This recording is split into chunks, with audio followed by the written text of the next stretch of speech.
Okay, so David on the table, and I can see it's rounded. And guess what? It's hard to see probably in the camera if I put camera from this way.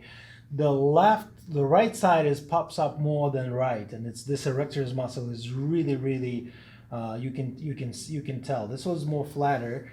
So what I'm doing here, I'm doing a little springing, and I'm just gently spring. Some people like push too hard. We're not the chiropractors. We just sometimes pops happen. What's going on in this situation? Why it's happening? The vertebra, the normal vertebra, they locked. It's like a locked up there, and they hold it. But when we slouch forward and anterior, this open up. So when we lock, like push it back a little bit, or you guys do stretch, it's lock it back and make that sound. So it's really important. Don't be afraid if something happened like pop. If this is not painful pop, this is great. If this is crunching, that's something you need to be work on. As you can see, I don't use any oil. I want to work on that laminum groove and that erector muscle. And what I'm doing, I'm just basically going the laminum groove, and I see if anything slowly, step by step, and I gently push. How's it feel? Great. This feel great.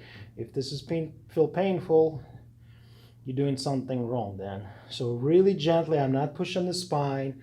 I'm just work around, just do a little bit mobility. Now, what I want to do, it's like a Tiuna Chinese massage. I'm going really, and look, I actually push the table. I can feel the table is moving. Wow, I'm so strong, Mr. Hulk. Yeah, I pushed the massage table. I think because it's a rolling on there, I need to remove the rollers. So I go all the way in, and I feel if something stopped me or something pulled me out from that laminum groove, that spine curve, that means something not right, something out. And I work all the way down. Stop right there. And you can move. This table is a little bit high right in here because he's a little bit rounded. If you guys have electric table, it's great. If not, just make sure you're not shrugging your shoulders and you go all the way up. And I feel it right in here. Do you feel that? Yeah, it's an injury. When I was bending forward one day, it spasmed on the right. Here we go. So you see, he didn't even mention this today, but we told him we're going to work on that. What now I'm going to do, I'm going to ask David to start tuck his chin and moving up and down as far as possible. Like, if any pain, you stop me, okay? And what I'm doing here, I'm working on this area. Go ahead. Hold it up there. Don't forget to breathe. Don't forget to breathe. And down, down, down. Move down. You feel that? I feel it. I feel every vertebra how he's activated. Keep doing it. Keep working. Keep working. This is great. And this is how we work on thoracic. So I feel a lot of mobility now. Yeah. Keep moving. You see that? Look at that skin and fascia and muscles just moving. And I roll it all the way down. Hold it right there. Okay. And relax. Let it go. Look at that. Muscle is really good, and it's really flat now. Okay. Wow. Now what I'm gonna do, I'm gonna mobilize that rib cage, and a lot of people, how to test that. So sometimes people breathe with one side really powerful, and another side is not really like. Really? You can feel it. Yeah, you can test it. So what you do, you basically apply the two hands on that rib cage and ask him to start deep breathing and try to push my arms out. And what I feel really poor breathing up here. It's barely can breathe.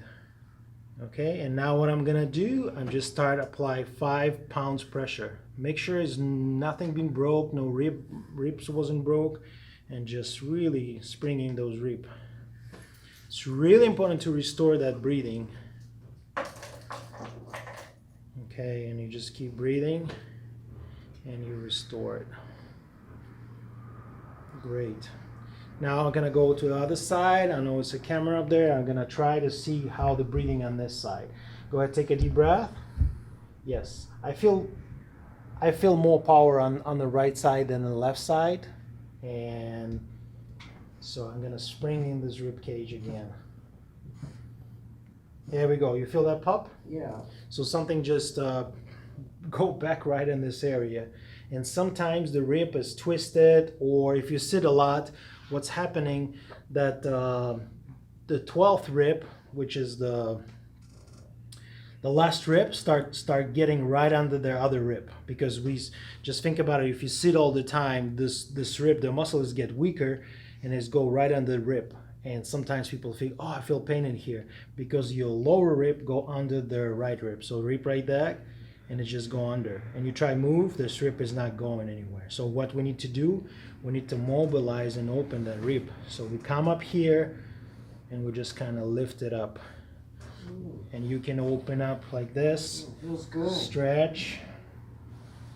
Lift it up. Make sure your hands is straight. You're doing really good body mechanic and postural for yourself, because you don't want to injure yourself. And you keep working on that erectile. For a woman, how would you work on that?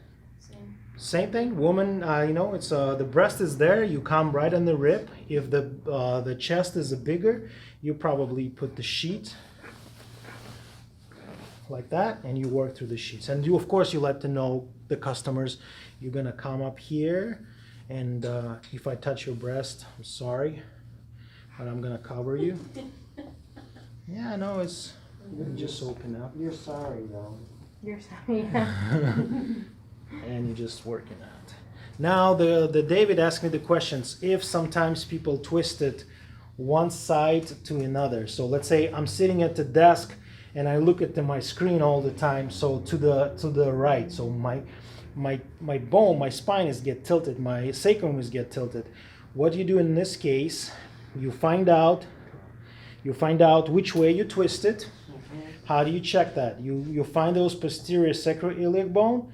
It's right in here, and you see which one is deeper. And actually, your right is deeper than your left, so that's mean you twist it to the right, right? Oh, okay. So now I come up with my left arm. I press on this left sacrum, close to the SI joint. Now I'm take that ilium of the right side, really gently, and I kind of start twisting and lift it up this right side towards myself.